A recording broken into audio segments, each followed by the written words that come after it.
Hi everyone, welcome to Nimbus IAS. My name is Bikram Sharma and today we are going to continue with our revision series from the perspective of HS Prelim Examination 2023. आज हम पढ़ने जा रहे हैं Indian polity के some of the most important questions that are going to be really helpful for you in order to crack this exam. So without wasting any time, let's just start. Question number 1 की बात करते हैं. Question number 1 में क्या पूछा गया है? Which of the following is or are the exclusive power? exclusive होती है जो सिर्फ इसी की पावर हो.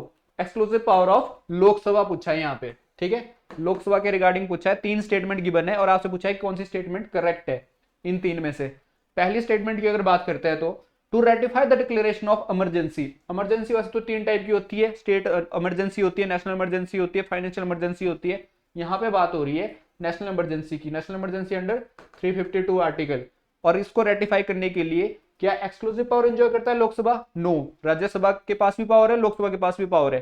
ठीक है, विद इन 1 मंथ रेटिफाई करना पड़ता है ऐसी इमरजेंसी को और वो कंटिन्यू रहती है टू 6 मंथ. ठीक है, और इसी तरीके से आगे कंटिन्यू रह सकती है. तो कहने का मतलब है ये एक्सक्लूसिव पावर एंजॉय नहीं करता विद रिगार्डिंग टू इमरजेंसी की अगर बात करें. अगर सेकंड स्टेटमेंट की बात करें to pass a motion of non confidence against the council of minister. Council of minister जो है वो किसके लिए रिस्पॉन्सिबल होते हैं? To Lok Sabha under article 75 part 3. Council of minister are directly responsible for Lok Sabha only. It means ये जो है एक्सक्लूसिव पावर एंजॉय करती है Lok Sabha with regarding to this. Third statement क्या बोलती है? थर्ड स्टेटमेंट बोलती है to impeach the president of India under article 61. Impeachment of president of India का प्रोसीजर वो गिवन है प्रोविजन. तो इसमें कैसा होता है इम्पीचमेंट? यहाँ पे लोकसभा और राज्यसभा के पास दोनों के पास राइट है और यहाँ पे दोनों को 2/3 मेजोरिटी से पास करने पड़ता है वो रेजोल्यूशन, तब इम्पीचमेंट होता है प्रेसिडेंट का. इट मींस एक्सक्लूसिव पावर नहीं है किसकी? लोकसभा की. तुम्हारी स्टेटमेंट पूछी क्या गई है? करेक्ट कौन सी है? करेक्ट है सेकंड ओनली. यहाँ पे कौन सी स्टेटमेंट करेक्ट है? दैट इज, अगर कोड दे तो वो गिवन है दैट इज बी. तो B should be the right answer. ठीक है, बात करते हैं क्वेश्चन नंबर सेकंड की. क्वेश्चन नंबर सेकंड में क्या है? Consider the following provision of the regulating act. Regulating act के बारे में है. रेगुलेटिंग एक्ट आया था 1773 में. जो कंपनी है उसको रेगुलेट करने के लिए ब्रिटिश पार्लियामेंट ने पास किया था. अब इसमें कुछ प्रोविजन इंट्रोड्यूस किए गए थे, जैसे जो गवर्नर ऑफ बंगाल है उसको अब गवर्नर जनरल ऑफ बंगाल बनाया गया और पहले कौन थे? Warren Hasting. इसी तरीके से एक सुप्रीम कोर्ट क्रिएट किया गया कलकत्ता में. जो बॉम्बे और मद्रास की प्रेसिडेंसीज थी उनकी पावर को एज ए सबऑर्डिनेट बना दिया गया कंपेयर टू बंगाल इटसेल्फ. इसी के साथ साथ जो राइट थे इनके, जो फ्री ट्रेड के राइट थे जो ये मिसयूज करते थे, जो ब्रिटिश कंपनी के एम्प्लॉयज थे उनमें लगाम लगा दी गई. एक तरीके से बैन लगा दिया गया उनका, जो कंपनी के प्राइवेट ट्रेड करते थे कंपनी के एम्प्लॉय. तो उसी तरीके से कुछ प्रोविजन गिवन है यहाँ पे. तो उन प्रोविजन के बारे में हमने डिस्कस करना है कि कौन सा प्रोविजन सही है as far as regulating act is concern. तो यहाँ पे देखते हैं 4 स्टेटमेंट गिवन है. पहली स्टेटमेंट बोल रही है अंडर दिस वॉरेन हेस्टिंग, यही बात हो रही है, Warren Hasting was appointed governor general of Bengal. यहाँ पे फोर्ट विलियम कहाँ लोकेटेड है? ये बंगाल में, प्रेसिडेंसी ऑफ बंगाल. ठीक है, तो यहाँ पे ये बोल रहा है कि गवर्नर जनरल किसको बनाया गया? दैट इज वॉरेन हेस्टिंग को. किस में? Under this regulating act. इसका मतलब है कि ये स्टेटमेंट तो सही है जो provision given under regulating act. Second statement क्या बोल रही है? Supreme court of judicature was established at Calcutta. Calcutta में एस्टेब्लिश हुआ सुप्रीम कोर्ट, यही बात बोली थी हमने. विद सर एलिजे एमपी, इनको एज ए चीफ जस्टिस बनाया गया उसका. ठीक है, as a first chief justice. ये भी स्टेटमेंट बिल्कुल सही है. कलकत्ता में सुप्रीम कोर्ट बनाया गया और पहले चीफ जस्टिस कौन थे? Sir Elijah Impey. ये पता होना चाहिए.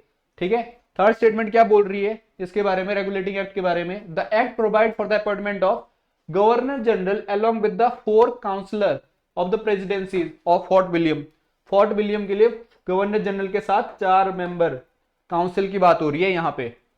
ये भी स्टेटमेंट सही है, ये भी ऐड हुई थी अंडर दिस रेगुलेटिंग एक्ट. ठीक है, और फोर्थ स्टेटमेंट क्या बोल रही है? For the first time term, ये यूज की गई ब्रिटिश टर्म यहाँ पे. For the first time this term was used. तो कंपनी की टेरिटरी को इंडिया में क्या बोला गया? British possession in India for the first time. Is it under this regulating act? No, it wasn't. ये किस में थी? That was Pitt's India act. ये जो है पिट्स इंडिया एक्ट में यूज हुई थी फॉर द फर्स्ट टाइम ये टर्म. इट मींस पहली 3 जो स्टेटमेंट है दीज आर राइट स्टेटमेंट और फोर्थ जो स्टेटमेंट गिवन है दैट इज रॉन्ग. यहाँ पूछा क्या गया है कौन सी स्टेटमेंट सही है? सही कौन सी स्टेटमेंट है? 1 2 3 only. C should be the answer. ठीक है, बात करते हैं क्वेश्चन नंबर 3 की। Which one of the following which one of the given provision is correct. यहाँ पे करेक्ट पूछे, कौन से प्रोविजन किसके रिगार्डिंग पूछे, that is with respect to Pitt's India act. Again a second act, Pitt's जो है वो पीएम हुआ करते थे कहाँ के, ब्रिटेन के, उस दौरान इन्हीं के नाम पे एक्ट का नाम पड़ा है। ठीक है, दैट इज पिट्स इंडिया एक्ट। कब आया था ये, इन 1784। और इसके प्रोविजन क्या थे, इसने जो है कमर्शियल और पॉलिटिकल फंक्शन को अलग किया था कंपनी के। कमर्शियल फंक्शन के लिए एक बॉडी है that is court of director, political function के लिए एक नई बॉडी क्रिएट की that is board of control. इस तरीके से कुछ प्रोविजन इंट्रोड्यूस किए थे। साथ में कंपनी की टेरिटरी को पहली बार क्या बोला गया, British possession in India under this. इसी तरीके से यहाँ पे 3 प्रोविजन गिवन है और आपसे पूछे कि कौन से प्रोविजन करेक्ट है। ठीक है, देखते हैं 3 स्टेटमेंट में क्या लिखा है। The act made the distinction between commercial and political activities of east India company. Absolutely true statement. यहाँ पे सेकंड स्टेटमेंट क्या बोल रही है, for the first time term British possession in India was used. It is the right answer here. वहां पे ये गलत था अगर रेगुलेटिंग एक्ट की बात करें, लेकिन पिट्स इंडिया एक्ट में ये टर्म यूज हुई थी और ये पूछी गई ये टर्म कई बार एग्जाम में। थर्ड स्टेटमेंट की बात करें, this act established the British crown authority in the civil and military administration of its Indian territory. Commercial activities were still a monopoly of the company. इसने सिविल और military activity में British India जो crown है उसकी authority को establish किया।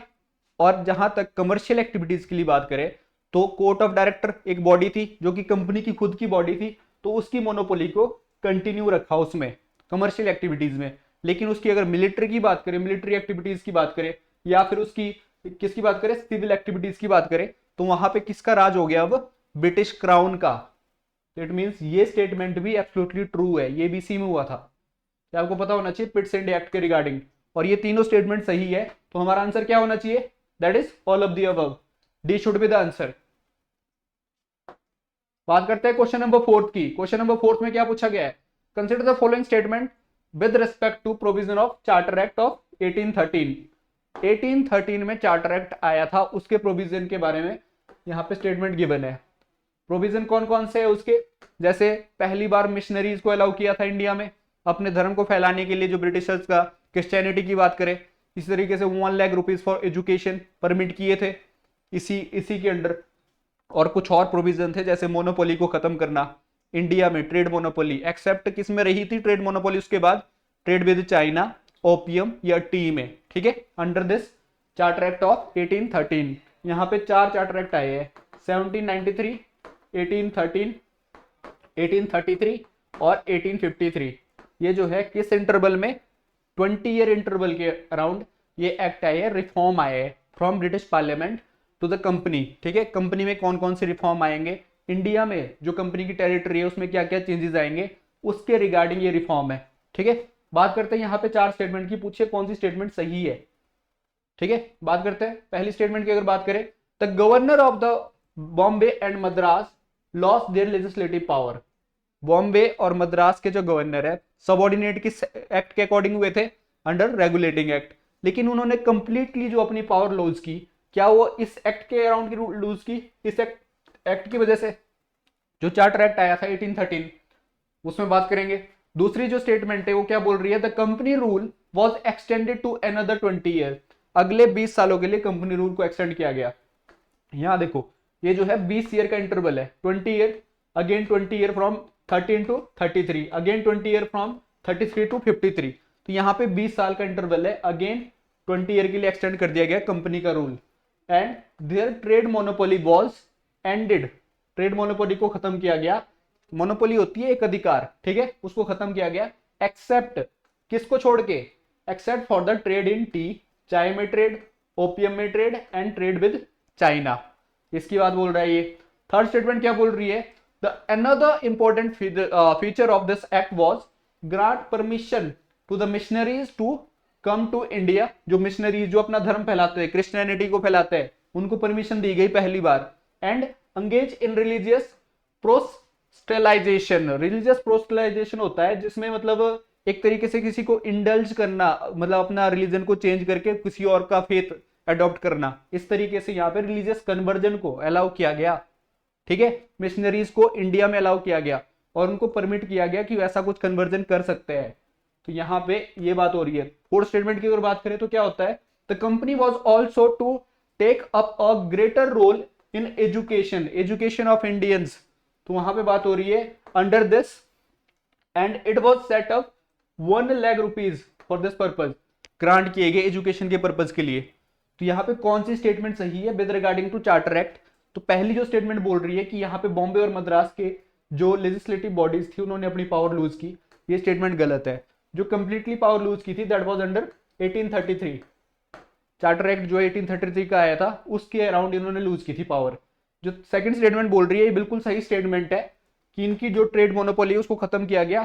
Trade monopoly किस में रही थी? सिर्फ टी में, ओपीएम में और चाइना के साथ।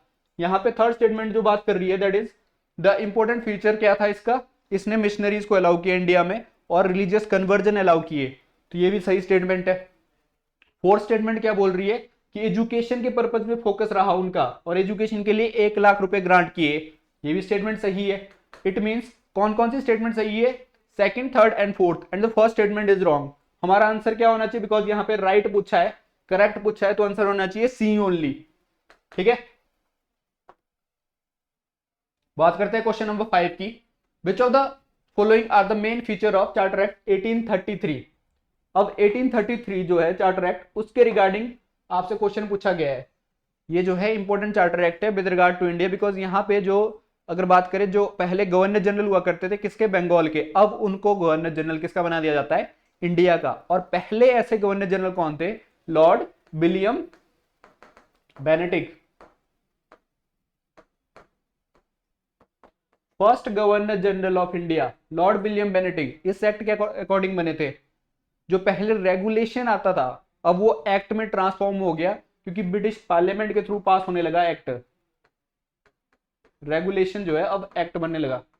इसी के अकॉर्डिंग दूसरी क्या प्रोविजन चेंज आए थे? इसने ट्राई किया इसमें सिविल सर्विसेज रिफॉर्म लाने के लिए, इंडिया में इंट्रोड्यूस करने के लिए इसने अटेम्प्ट किया इस एक्ट ने। ठीक है, और कुछ और प्रोविजन आए थे जैसे जो बॉम्बे और मद्रास की जो लेजिस्लेटिव बॉडीज थी उनकी पावर्स को पूरी तरह खत्म कर दिया। अब जो है only one legislative body had the power that was Bengal itself. जो बंगाल की लेजिस्लेटिव बॉडी थी अब वो ऑल ओवर इंडिया की लेजिस्लेटिव बॉडी बन गई इसी एक्ट के अकॉर्डिंग। और इसी एक्ट में कुछ और स्टेटमेंट है यहाँ पे गिवन कि क्या क्या इसमें सही है। देखते हैं पूछा क्या गया है, करेक्ट स्टेटमेंट क्या है with regard to this act. पहली स्टेटमेंट क्या है? As far as this act is concern, यहाँ पे as per this act Indian law commissioner was established and the first law commissioner कौन थे? Lord Macaulay. Lord Macaulay was the first law commissioner as its chairman and it sought to codify all Indian law। ये बिल्कुल सही statement है। Lord Macaulay को appoint किया गया इस एक्ट के अकॉर्डिंग 1835 में और इन्होंने कोडिफाई किया इंडिया के लॉ। जैसे अगर आप आईपीसी की बात करो, कब आया था आईपीसी एनफोर्स में? 1860 में, 1 जनवरी।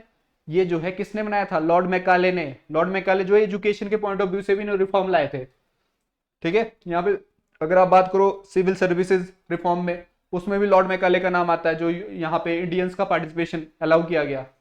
तो लॉर्ड मैकाले जो है बिल्कुल सही स्टेटमेंट है, ये इस एक्ट के अकॉर्डिंग किया गया। दूसरे स्टेटमेंट क्या है? The act provide for the mitigation of slavery. Anti slavery act आया था 1833 में। ब्रिटिश ने जो ब्रिटेन में स्लेवरी प्रैक्टिस होती थी उसको भी खत्म किया। जो ब्रिटेन की टेरिटरी जो ब्रिटेन ने पोजेस की थी उस वहां पे जो स्लेवरी प्रैक्टिस होती थी उसको भी खत्म किया under this anti slavery act. तो यहाँ पे act provide to mitigate the slavery existing in India and the British parliament abolish the slavery in Britain and all is possession by, कब? इन 1833। ये बिल्कुल सही स्टेटमेंट है, इसी एक्ट के अकॉर्डिंग हुई थी ये। थर्ड बात करें स्टेटमेंट की, it started the married system. पहले क्या होता था? आपको रिलीजन बेस में नौकरी मिल जाती थी, रेस, आपका जेंडर, इस बेस पे नौकरी मिल जाए। तो यहाँ पे क्या हुआ? अब मैरिड के बेस पे नौकरी मिलेगी। तो इसने क्या किया? The act started the married should be the base of employment. आपके कितने मार्क्स आए, आप एबिलिटी होल्ड करते हो कि नहीं करते हो उस पोस्ट के लिए, उस बेस पे आपको नौकरी मिलेगी to the government service and not on the base of birth कि कहाँ पैदा हुए हो, आपका कलर क्या है, रिलीजन क्या है, रेस क्या है आपकी। तो ये जो है मैटर नहीं करेंगे। मैटर क्या करेंगे? द मैरिड ओनली, कि आपके पास इतनी एबिलिटी है, स्किल है कि नहीं है। तो इस बेस पे इस एक्ट ने इंट्रोड्यूस किया था ये। ये सही स्टेटमेंट है। अगर फोर्थ स्टेटमेंट की बात करें, it is called Saint Helena act. ये आपने देखा होगा, आई थिंक पिछले ईयर में भी आ चुका है एग्जाम में, कि सेंट हेलेना एक्ट किस एक्ट को बोलते हैं। ये जो है कौन सा एक्ट है, that is charter act 1833।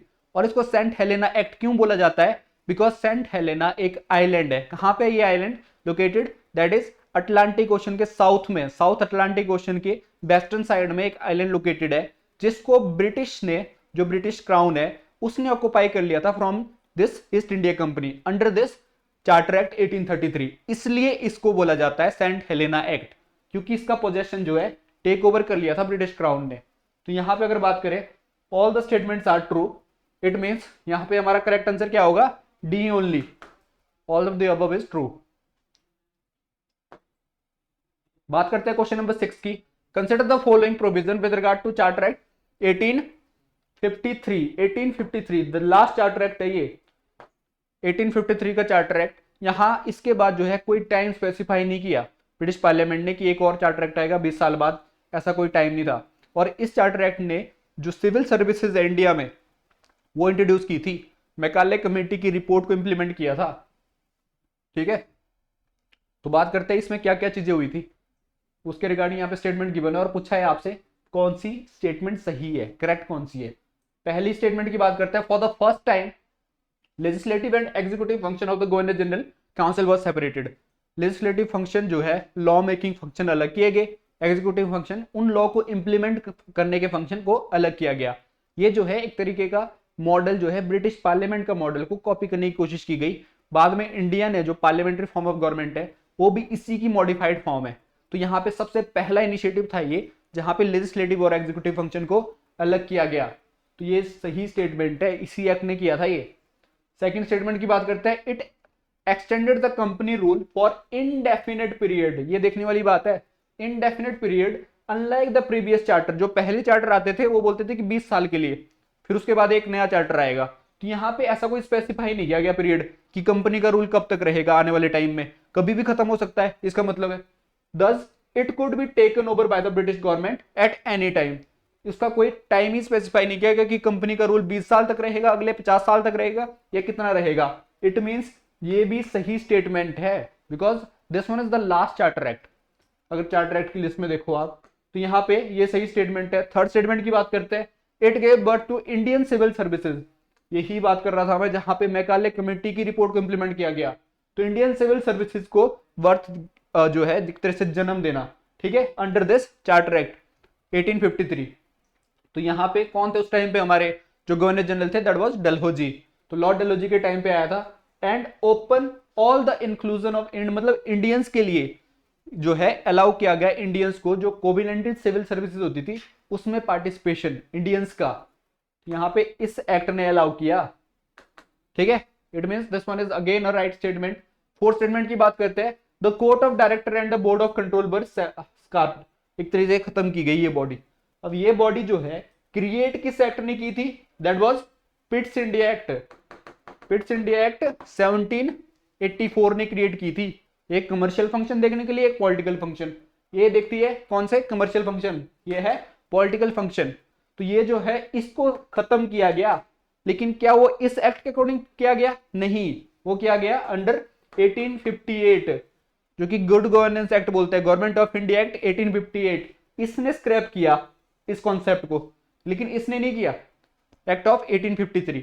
It means हमारा जो राइट आंसर पूछा है उसमें फोर्थ नहीं होना चाहिए, बाकी सारे सही है। तो यहां देखते हैं कौन सी स्टेटमेंट सही है। C should be the answer, 1, 2 and 3 only, because fourth statement गलत है। और वो कॉन्सेप्ट किसने, मतलब स्क्रैप किसने की थी, ये bodies under this act, not under this. ठीक है, बात करते हैं क्वेश्चन नंबर 7 की। क्वेश्चन नंबर 7 में क्या पूछा है, consider the following statement regarding government of India act. Again this one is the act that we were talking about. तो यहां पे बात करते हैं 1858 की। 1858 का जो एक्ट आया था, बिकॉज आपको पता होगा 1857 में रिवोल्ट हुआ था, फर्स्ट वॉर ऑफ इंडिपेंडेंस हुआ था। उसके बाद जो है ब्रिटिशर्स जो है गुड गवर्नेंस की तरफ मूव करते हैं और वो चाहते हैं कि थोड़ा इंडियन को खुश किया जाए, तो उसको बोलते हैं गुड गवर्नेंस एक्ट लाने की कोशिश की थी इन्होंने। और पहली बार इन्होंने कंपनी का जो रूल था उसको खत्म किया और ब्रिटिश क्राउन ने टेक ओवर कर लिया अंडर दिस 1858 एक्ट। इसी के साथ साथ जो गवर्नर जनरल कहलाते थे पहले, अब उनको जो है वायसराय ऑफ इंडिया कहा गया। और पहले वायसराय ऑफ इंडिया कौन कहलाए? That was Lord cunning. इन्होंने एक और सिस्टम लाया, क्योंकि इन्होंने बॉडी जो मैंने अभी ये बताया आपको कि ये दो बॉडीज थी, एक था बोर्ड ऑफ कंट्रोल, एक था कोर्ट ऑफ डायरेक्टर, जो कि क्रिएट हुए थे पिट्स इंडिया एक्ट के अकॉर्डिंग। इसको स्क्रैप कर दिया। इसकी जगह क्या लाया? That is secretary of state of India. एक सेक्रेटरी की पोस्ट क्रिएट की गई जो कि ब्रिटिश पार्लियामेंट के कैबिनेट का पर्सन था, मींस ब्रिटिश कैबिनेट का एक पर्सन था, दैट इज सेक्रेटरी, और उसको इंडिया का सेक्रेटरी ऑफ स्टेट बनाया गया। और वो जो है एक 15 मेंबर बॉडी दी गई जो कि उसको एडवाइस देगी किस किस तरीके से फंक्शन करना है। तो secretary of state of India जो है उसको चेयर करता था उस 15 मेंबर बॉडी को। इस तरीके के कुछ चेंजेस लाए गए under this 1858 government of India act. तो इसमें बात करते हैं कौन कौन से इसमें स्टेटमेंट सही है, इनकरेक्ट पूछिए, सॉरी क्या पूछा है कि कौन सी स्टेटमेंट इनकरेक्ट है। 4 स्टेटमेंट गिवन है, तो यहां देखते हैं। पहली स्टेटमेंट की बात करें, Indian territory of Britain were to be govern in the name of British queen. तो हिज और हर मैजेस्टे, तो मैजेस्टे के नाम पे जो है इंडियन टेरिटरी गवर्न होगी अब, और कंपनी का रूल खत्म। और यहां पे वायसराय इंट्रोड्यूस हुए, और पहले वायसराय जो है कौन थे? Lord Canning. बात करते हैं, it empower the viceroy to issue ordinance without the concurrence of the legislative council during the emergency and the life of such an ordinance was 6 month। Ordinance तो आपको पता होगा प्रेसिडेंट इशू करते हैं आज की डेट में, लेकिन ये बात कर रहा है कि उस टाइम पे वायसराय को पावर दी गई ऑर्डिनेंस इशू करने की। अंडर दिस ये जो है स्टेटमेंट किस में इशू हुई थी ऐसी जो पावर है? That was Indian council act. Indian council act ये कब आया था? 1861। इस एक्ट ने एम्पावर किया था वायसराय को ऑर्डिनेंस इशू करना इन केस इमरजेंसी है। तो उस इमरजेंसी के टाइम पे वायसराय को पावर थी कि वो लॉ इंट्रोड्यूस करे ऐसा खुद, उसको बोलते हैं ऑर्डिनेंस। और ये ऑर्डिनेंस जो है सस्टेन रहेगा टिल 6 मंथ। तो इसी की बात हो रही है, लेकिन ये जो है गवर्नमेंट ऑफ इंडिया एक्ट 1858 ने इंट्रोड्यूस नहीं किया था, एम्पावर नहीं किया था वायसराय को ऐसा। It means this statement is wrong. बात करते हैं थर्ड स्टेटमेंट की, the act abolish the dual government of पिट्स India act. अभी तो मैंने बताया ड्यूल गवर्नमेंट क्या था, दो बॉडी थी, court of director, board of control, और उन दोनों बॉडी को खत्म किया इस एक्ट ने, और एक नई बॉडी क्रिएट की, that was secretary of state of India. यहां पे ये स्टेटमेंट सही है, this one is right statement. बात करते हैं फोर्थ स्टेटमेंट की, the act also ended the doctrine of lapse. Doctrine of lapse तो आपने सुना होगा, अगर राइटफुल हेयर नहीं है किसी राजा का उसके बाद, तो वहां की उसकी जो टेरिटरी है वो ब्रिटिश छीन लेते थे। ऐसा ही हुआ सतारा के साथ, ऐसा ही हुआ झांसी के साथ, ऐसा ही हुआ बहुत सारे, जैसे नागपुर की बात करें, कानपुर की बात करें, लखनऊ की बात करें, तो यहाँ पे आपने देखा होगा डॉक्ट्रिन ऑफ लैप्स की वजह से इनकी टेरिटरी को छीन लिया गया था ब्रिटिश के द्वारा। तो वहां पे लखनऊ तो नहीं है सभी, तो यहाँ पे जितनी टेरिटरी है, चाहे संबलपुर है, उदयपुर है, या फिर बगाट ही क्यों ना हो, तो यहाँ पे डॉक्ट्रिन ऑफ लैप्स के अकॉर्डिंग उनको छीन लिया गया था उनकी टेरिटरी। और इस डॉक्ट्रिन ऑफ लैप्स को जो इंट्रोड्यूस किया था लॉर्ड डलहौजी ने, इसको स्क्रैप कर दिया गया, हटा दिया गया after 1857 revolt under this government of India act 1858। तो इसको बोलते हैं, इट मींस ये जो है स्टेटमेंट सही है, ये स्टेटमेंट भी सही है, and the first statement is also correct. Only one statement is wrong और incorrect, that is second statement. और पूछा क्या गया है, what is the demand of the question? That is incorrect only. तो हमारे को इनकरेक्ट क्या होना? That is B should be the answer, B आपका आंसर होना चाहिए। बात करते हैं क्वेश्चन नंबर 8 की, consider the following statement with regard to Indian council act. India के काउंसिल एक्ट 3 एक्ट आए थे Indian council act. Council act जो है वेलफेयर के लिए रिफॉर्म इन द सेंस जो इंडियन का पार्टिसिपेशन गवर्नेंस में उसके रिगार्डिंग देखे जाते हैं। तो पहला एक्ट आया था 1861 में इंडियन काउंसिल एक्ट, दूसरा इंडियन काउंसिल एक्ट आया था 1892 में, और तीसरा आया था 1909 में। इसको मॉडले मिंटो रिफॉर्म ही बोलते हैं, 1909 में, ठीक है। और इंडियन काउंसिल एक्ट के रिगार्डिंग यहाँ पे क्वेश्चन पूछा गया है आपसे कि इंडियन काउंसिल एक्ट ने कौन कौन सी स्टेटमेंट सही है। 4 स्टेटमेंट पूछी है और पूछा है कि कौन सा सही है। इंडियन काउंसिल एक्ट 1892 के रिगार्डिंग यहाँ पहली स्टेटमेंट की बात करें, the concept of decentralisation of power was introduce. Decentralization power समझते हो, जहां पे जो है जैसे panchayati raj system, that is the concept of decentralisation of power, जहां पे एक जगह पावर इकट्ठी ना हो। मान लो प्रेसिडेंट के पास ही टोटल पावर है या प्राइम मिनिस्टर के पास ही पूरी पावर है, that is centralization of power. Decentralization मतलब प्रधान के पास भी पावर है, जिला परिषद के पास भी पावर है, इस तरीके से सीएम के पास भी पावर है, एंड देन पीएम के पास भी पावर है। एक तरीके से स्ट्रक्चर को डिवाइड करना, पावर को डिवाइड करना, that is decentralization of power. तो ये जो है कॉन्सेप्ट डिसेंट्रलाइजेशन ऑफ पावर किसने इनिशिएट किया था, कॉन्सेप्ट इंट्रोड्यूस किया था, अंडर दिस एक्ट इंट्रोड्यूस हुआ था। ये बोल रही है पहली स्टेटमेंट। सेकंड स्टेटमेंट की बात करें, it increase the function of legislative council. जो लेजिस्लेटिव काउंसिल है उसके फंक्शन को बढ़ा दिया इसने, कैसे, and gave them the power to discuss the budget. अब जो है पहली बार बजट डिस्कस करने की पावर दी गई इनको, लेजिस्लेटिव काउंसिल को, अंडर दिस, किसके अंडर, 1892 के जो इंडियन काउंसिल एक्ट आया था, and addressing question to the executive. Question भी पूछ सकते हैं एग्जीक्यूटिव से, बजट जो है डिस्कस भी किया जा सकता है इंडियन काउंसिल में, और उनसे क्वेश्चन भी पूछे जा सकते हैं एग्जीक्यूटिव से जो इसको इंप्लीमेंट करेंगे बजट को, कि भाई आपने इतना पैसा किसके लिए दिया, क्यों दिया, उसके रिगार्डिंग क्वेश्चन भी पूछे जा सकते हैं। Under this 1892 Indian council act ने ये पावर दी। थर्ड स्टेटमेंट की बात करें, the act allowed Indian to participate in law making purposes to an extent. तो यहां पे पहली बार लॉ मेकिंग में इंडियंस को पार्टिसिपेशन इस एक्ट ने दिया, कैसे, following this provision the viceroy nominate, 3 Indians को नॉमिनेट किया वायसराय ने लॉ मेकिंग में अंडर दिस एक्ट, ऐसा बोला गया है। कौन कौन से इंडियन थे, sir Dinkar Rao, Maharaja of Patiala, Raja of Banaras. तो इनके नाम आपको पता होने चाहिए, sir Dinkar Rao, Maharaja of sir Dinkar Rao, Maharaja of Banaras, या फिर रूलर ऑफ पटियाला। ये जो 3 नाम है आपको पता होने चाहिए, इनको एज ए नॉमिनेट किया गया, इनका अलाउ किया गया लॉ मेकिंग बॉडी में, ठीक है, पहली बार under this Indian council act. ये बोल रहा है ये स्टेटमेंट। थर्ड स्टेटमेंट की, फोर्थ स्टेटमेंट की अगर बात करें, the first introduce the concept of portfolio system in India. India में पोर्टफोलियो होते हैं विभाग जो डिस्ट्रीब्यूट होते हैं, कोई हेल्थ मिनिस्टर है, एजुकेशन मिनिस्टर है, इस टाइप का पोर्टफोलियो सिस्टम लाया गया पहली बार अंडर इंडियन काउंसिल एक्ट 1892। लेकिन ऐसा कॉन्सेप्ट कब लाया गया था, ये पोर्टफोलियो सिस्टम इन 1859 पोर्टफोलियो सिस्टम इंट्रोड्यूस किया था, और उस पोर्टफोलियो सिस्टम को रिकॉग्निशन किसने दी थी, 1861 इंडियन काउंसिल एक्ट ने। तो ये जो यहाँ पे स्टेटमेंट है ये गलत है कि पहली बार पोर्टफोलियो सिस्टम लाया गया। दूसरी बात, ये जो यहाँ पे स्टेटमेंट है कि सर दिनकर राव को यहाँ पे लेजिस्लेटिव बॉडी में नॉमिनेट किया गया, एक तरह से उनको वहां पे अलाउ किया गया नॉन ऑफिशियल मेंबर को, इस तरीके से राजा ऑफ बनारस को, महाराजा ऑफ पटियाला को अलाउ किया गया, इसमें किसमें, लेजिस्लेटिव बॉडी में। तो ये जो स्टेटमेंट है ये अब होल्ड नहीं करती, किसके लिए, 1892 के लिए। ये स्टेटमेंट होल्ड करती है true only for 1861।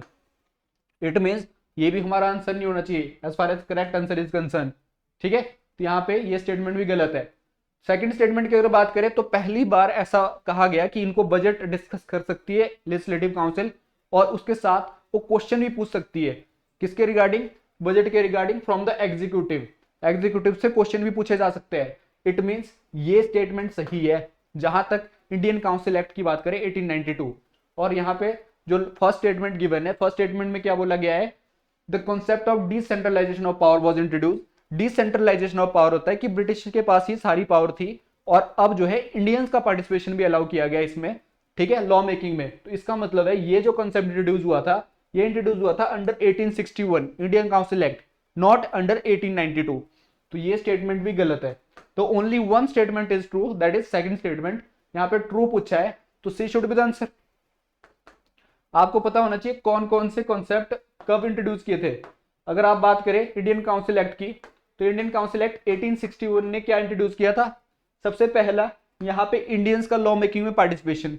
Sir Dinkar Rao की बात करें या फिर बात करें राजा ऑफ बनारस, महाराजा ऑफ पटियाला, इनको अलाउ किया था। सेकंड बात, यहाँ पे डिसेंट्रलाइजेशन ऑफ पावर कैसा था कि पहले बंगाल की जो लेजिस्लेटिव बॉडी थी वो ऑल ओवर इंडिया पे सुप्रीम हो रही थी, और यहाँ पे बॉम्बे और मद्रास की जो लेजिस्लेटिव बॉडीज थी उनकी पावर को खत्म कर दिया था।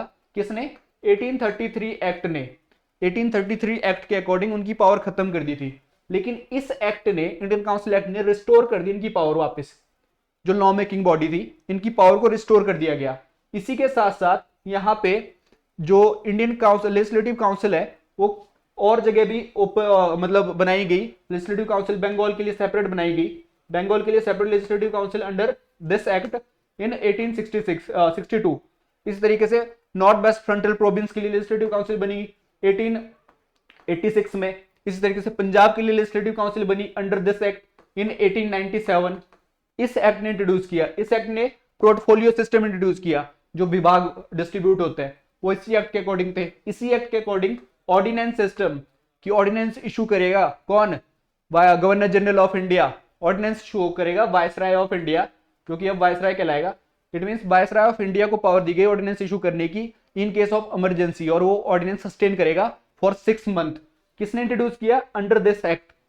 ठीक है, इसी के साथ साथ जो एक्ट है 1892 का, 1892 के एक्ट में क्या चीजें थी, सबसे पहले यहाँ पे लेजिस्लेटिव काउंसिल जो थी उसका साइज बढ़ा दिया गया, लेजिस्लेटिव काउंसिल का साइज बढ़ा दिया गया, और यहाँ पे ऑफिशियल और नॉन ऑफिशियल मेंबर दोनों की जो पॉपुलेशन है वो बढ़ गई इसमें लेजिस्लेटिव काउंसिल में, चाहे आप प्रोविंस लेवल पे बात करें चाहे सेंट्रल लेवल पे बात करें। लेकिन यहाँ पे ऑफिशियल मेजोरिटी रखी गई दोनों लेवल पे, चाहे प्रोविंस पे चाहे सेंट्रल लेवल पे ऑफिशियल मेजोरिटी होती है, ब्रिटिशर्स की मेजोरिटी। ठीक है, लेजिस्लेटिव बॉडी में। इसी के साथ साथ यहाँ पे बजट इंट्रोड्यूस हुआ। पहली बार जो लेजिस्लेटिव बॉडी बनाई गई थी वो बजट डिस्कस कर सकती है, क्वेश्चन पूछ सकती है एग्जीक्यूटिव से कि किस तरीके से पैसा एलोकेट हो रहा है।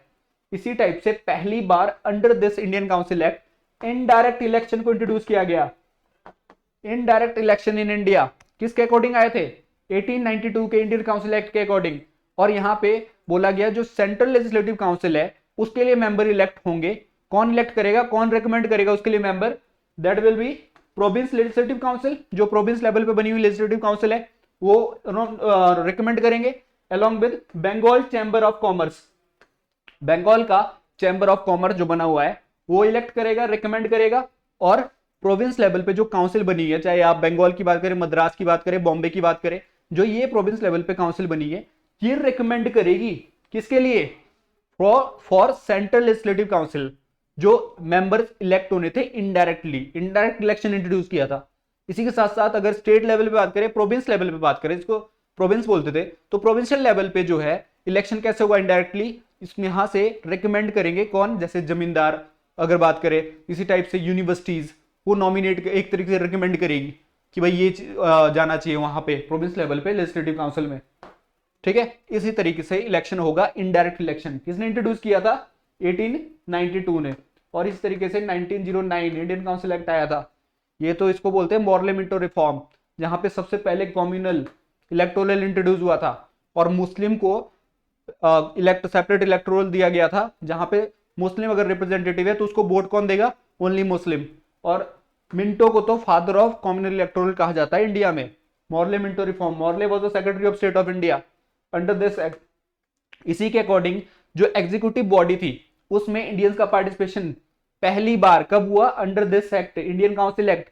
एसपी सिन्हा पहले पर्सन बने जो कि इंडियन काउंसिल एक्ट में इसमें क्या बोलता है, जो एग्जीक्यूटिव बॉडी थी ब्रिटिश इनकी कंपनी की, उसमें as a member SP Sinha पहले इंडियन एग्जीक्यूटिव और लॉ मिनिस्टर थे ये उसमें। ठीक है, क्या थे, लॉ मिनिस्टर बने। इसी के अकॉर्डिंग दूसरे भी बहुत सारे प्रोविजन हुए थे। यहाँ पे क्या हुआ, जो पहले ऑफिशियल मेजोरिटी मेंटेन थी, चाहे वो सेंट्रल लेवल की बात करें या फिर प्रोविंस लेवल की बात करें, ब्रिटिश की मेजोरिटी थी लेजिस्लेटिव बॉडी में। अब सेंट्रल लेवल पे तो मेजोरिटी रही, पोस्टें भी बढ़ा दी गई फ्रॉम 16 to 60 जो संख्या है सेंट्रल लेवल पे अगर बात करें लेजिस्लेटिव बॉडी की। और प्रोविंस लेवल पे पोस्टें जो है डिफरेंट डिफरेंट थी हर स्टेट की। लेकिन प्रोविंस लेवल पे अब नॉन ऑफिशियल मेजोरिटी को भी अलाउ किया गया और सेंट्रल लेवल पे ऑफिशियल मेजोरिटी रही। इस तरीके से बहुत सारे चेंजेस आए किसमें, under this 1909 Indian council act. तो उसी के अकॉर्डिंग यहाँ पे कुछ प्रोविजन गिवन थे और हमारा आंसर क्या बनता था, पूछा है करेक्ट ओनली।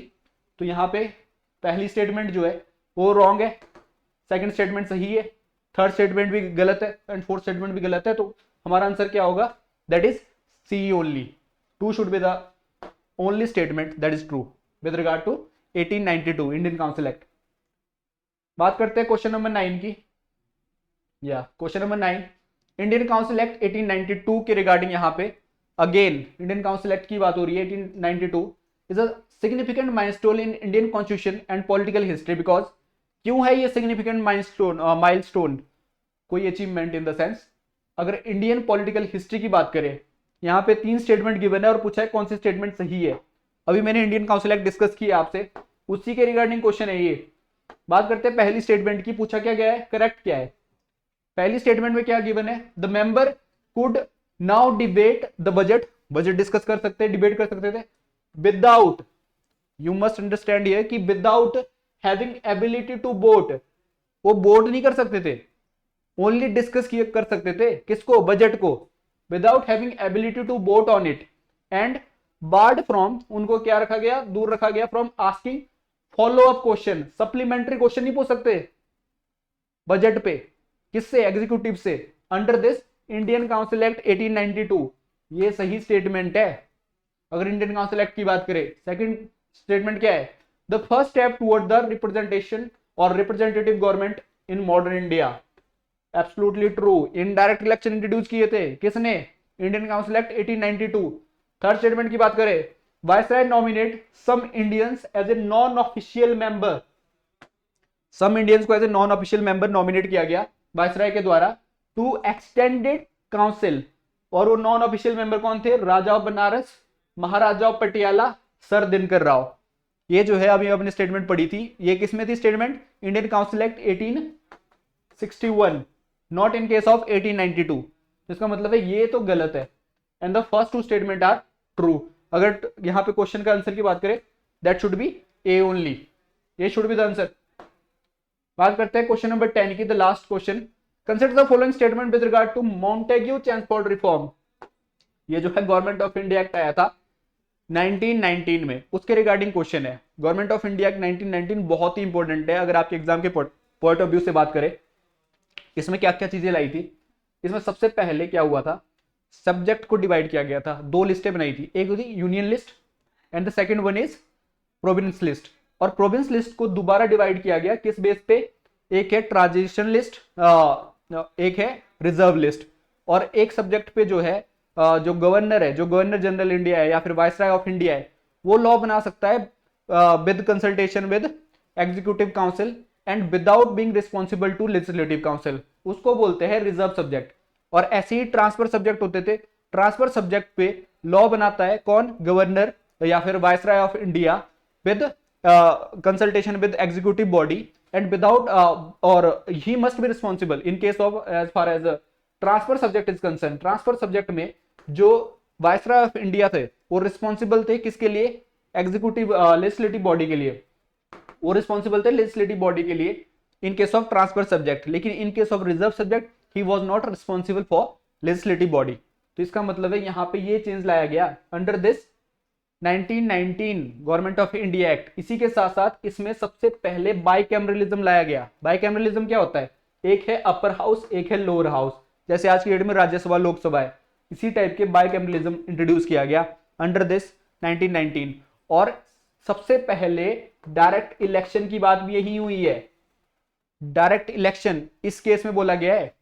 और जो कम्युनल अवार्ड जो मॉन्टेग्यू ट्रांसपोर्ट रिफॉर्म में मुस्लिम को दिए गए, सेपरेट इलेक्टोरेट दिया गया, उस सेपरेट इलेक्टोरेट को कंटिन्यू किया इसने, और किसको दिया, एंग्लो इंडियन को सेपरेट इलेक्टोरेट दिया। ऐसे ही जो यूरोपियन थे उनको सेपरेट इलेक्टोरेट दिया, सिख को सेपरेट इलेक्टोरेट दिया, इस टाइप से सेपरेट इलेक्टोरेट को और कंटिन्यू रखा कम्युनल अवार्ड को इसने। इसी टाइप से कुछ लोगों को राइट टू वोट भी दिया, बिकॉज इलेक्शन डायरेक्ट इंट्रोड्यूस हुए थे। वो वोट के लिए क्या क्राइटेरिया था, अगर आपका प्रॉपर्टी है, टैक्स पे कर रहे हो, एजुकेशन है, उस बेस पे राइट टू वोट भी दिया गया। एक ऑफिस क्रिएट किया गया हाई कमिश्नर का लंदन में, और जो secretary of state of India थे उनके कुछ फंक्शन उसको ट्रांसफर कर दिए इस एक्ट ने।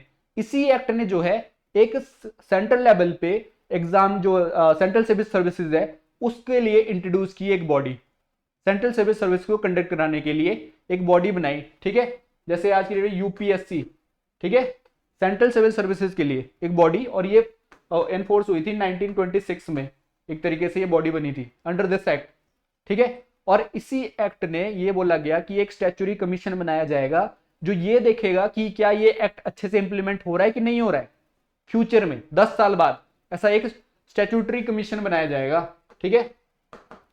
स्टैट्यूटरी कमीशन जो है ये कमीशन 10 साल बाद बनाया जाना था, और ये जो है 2 साल पहले ही बना दिया गया था, और इसका नाम आपने सुना होगा, that is called Simon commission, 7 member commission, all white, that is why इनको ब्लैक फ्लैग दिखाए गए थे लाला लाजपत राय के द्वारा, यहाँ पे प्रोटेस्ट हुए थे इंडिया में इसके रिगार्डिंग। तो साइमन कमीशन जब इंडिया आया, इसने क्या बोला, इसने बोला कि कम्युनल अवार्ड बढ़िया है, इसको कैरी ऑन करो। इसने बोला कि फेडरल सिस्टम लाओ इंडिया में, साइमन कमीशन ने। इसने रिकमेंड किया कि जो डायरकी आपने इंट्रोड्यूस की है, कहां पे, प्रोविंस पे, अंडर दिस 1919 एक्ट, उसको एबोलिश करो, वो सिस्टम सक्सेसफुल नहीं है। किसने रिकमेंड किया, साइमन कमीशन ने। साइमन कमीशन की जब रिपोर्ट आई, उसके लिए 3 जो है बैठक हुई थी लंदन में, राउंड टेबल कॉन्फ्रेंसेस बोलते हैं। आईएनसी ने कौन सी जो पार्टिसिपेट किया था किसमें, the only one round table conference that INC participated was second, और आईएनसी के रिप्रेजेंटेटिव कौन थे, महात्मा गांधी। बात करते हैं यहाँ पे 4 स्टेटमेंट गिवन है और पूछिए कौन सी स्टेटमेंट सही है, उसके रिगार्डिंग बात करते हैं। पहली स्टेटमेंट है, the act introduce system of dyarchy. Dyarchy होता है dual rule, dyarchy at province, that is the first step that I was talking about, कि डायरकी में 2 इसमें डिवाइड हो गए फंक्शन। पहले तो डिवाइड हुए सेंटर और स्टेट में अंडर दिस, अब डिवाइड हुए किसमें, 2 जो प्रोविंस लेवल पे सब्जेक्ट है, एक बनी ट्रांसफर लिस्ट और एक बनी रिजर्व लिस्ट। ट्रांसफर लिस्ट के लिए जो वायसराय थे वो रिस्पॉन्सिबल थे, किसके लिए, लेजिस्लेटिव बॉडी के लिए, लेकिन रिजर्व लिस्ट के लिए वो रिस्पॉन्सिबल नहीं थे। ठीक है, उसकी बात हो रही है। ये डायरकी इंट्रोड्यूस की किसने, under this act at the province level, लेकिन स्टेट लेवल पे क्या बोलते हैं, अगर सेंट्रल लेवल की बात करें, सेंट्रल लेवल पे डायरकी कब आई थी, गवर्नमेंट ऑफ इंडिया एक्ट 1935 ने, जिसमें डायरकी जो है एबोलिश की थी, ये प्रोविंस लेवल की, वहां पे सेंट्रल लेवल भी इंट्रोड्यूस की थी, लेकिन सेंट्रल लेवल की कभी एनफोर्स हुई नहीं। ठीक है, ये भी पता होना चाहिए आपको। दूसरी बात करते हैं, इट मींस पहली स्टेटमेंट बिल्कुल सही है। दूसरी बात करते हैं, under this power between the centre and province through 3 fold division, यहां पे 3 डिवीजन बनाए गए पावर के सेंटर और स्टेट के बीच, ये बात हो रही है। एक है फेडरल लिस्ट, एक है प्रोविंस लिस्ट, एक है कंकरेंट लिस्ट। ये कॉन्सेप्ट इंट्रोड्यूस हुआ था under government of India act 1935, not under 1919। इसमें 1935 में 3 लिस्टें बनाई गई थी, फेडरल फॉर्म ऑफ गवर्नमेंट बनाई गई थी इंडिया में, जो कि साइमन कमीशन की रिपोर्ट ने बोला था, उसी को इंप्लीमेंट किया था गवर्नमेंट ऑफ इंडिया एक्ट 1935। और यहाँ पे फेडरल लिस्ट में कितने सब्जेक्ट थे, एट अराउंड 59 सब्जेक्ट। इसी टाइप से प्रोविंस लेवल पे लिस्ट बनी थी, उसके कुछ सब्जेक्ट थे 50 something, and then concurrent list. 3 इसमें डिवाइड किए गए सब्जेक्ट को, जैसा आज भी है। ये आज क्या है, हमारी जो 7th शेड्यूल है उसमें मेंशन है ना 3 टाइप डिवीजन का, लिस्ट का, किस पे कौन लॉ बना सकता है, सेंट्रल लॉ किस पे बना सकता है, स्टेट किस पे लॉ बना सकता है, और दोनों किस पे लॉ बना सकते हैं, उन लिस्टों की बात हो रही है। और ये किसका कॉन्सेप्ट है, गवर्नमेंट ऑफ इंडिया 1935 का।